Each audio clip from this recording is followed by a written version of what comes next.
Elsewhere, the elephant of a retail chain that was Nakumatt Holdings has officially taken its seat at the table of history.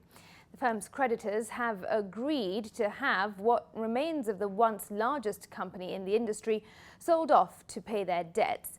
Well, here's Alex Mwangi with details of the final death knell for Nakumatt following a consistent run of bad leadership and misfortunes that eventually led to its collapse. The reality of what has ailed retail giant Nakumatt Holdings Limited for years is partly captured in the report and statement of proposals compiled by the administrator Peter Kahi from PKF Consulting.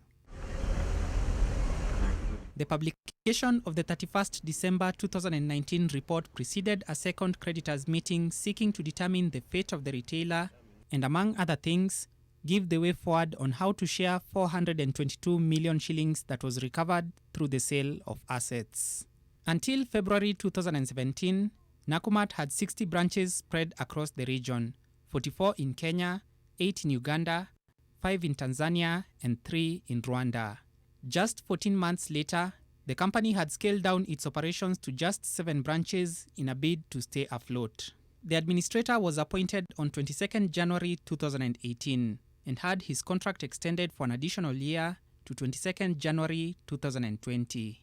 Peter Kahi states in his report that a turnaround of Nakumatt Holdings, while possible, will take a good number of years to materialize. He further states that an attempted turnaround of the business will be very costly and the company is likely to be loss-making for the better part of the turnaround window. Kahi notes that it is likely to be difficult to attract an investor to inject the substantial amount of money required to restructure Nakumatt Holdings' balance sheet. With the sale of its assets being the only way to recover part of the 38 billion shilling debt to creditors, the then 6 remaining Nakumatt branches, namely Prestige, Lavington Cove, Nakuru, Highridge, Kisumu and Mega, had their assets open to bidders. Tuskys put in a bid of 70 million shillings for 3 of the branches. Quickmart targeted the Nakuru branch with a bid of 160 million shillings. Chandarana bid for all 6 for 246 million shillings, while Naivas also put a bid of 422.5 million shillings for all of them, emerging as the highest bidder. The administrator saw no other room to maneuver besides winding up the once giant retail chain. During the 22 months and 10 days administration period from 22nd January 2018 to 30th November 2019, receipts stood at 4.19 billion shillings, while total payments were 4.22 billion shillings, according to the report. Nakumatt's financials, which have been hidden from the public view by virtue of being a private company, reveal the season in which the rain started beating the giant retailer. The full-year net profit for the company as at February 2013 was 536 million shillings. 3 years later, it made a loss of 303 million shillings, and 12 months later, that loss had ballooned to 20.4 billion shillings. That seems to have been the biggest dip from which the giant retailer will never really recover.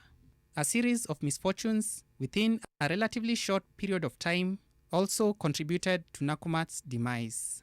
Nakumatt Holdings was established in 1987 after growth in Nakuru town back when it was known as Nakuru Mattresses. It once employed over 7,000 people and had grown from 36 branches in 2011 to 62 in 2016. Creditors are pursuing the former managing director, Atul Shah, and other directors of the company on allegations of financial embezzlement, given the billions of shillings in debt still outstanding. This is where Nakumatt Mega, which was a 24-hour outlet, used to be located.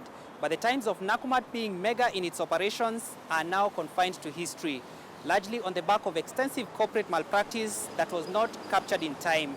And so with that, one of Kenya's most iconic local brands has gone to the grave.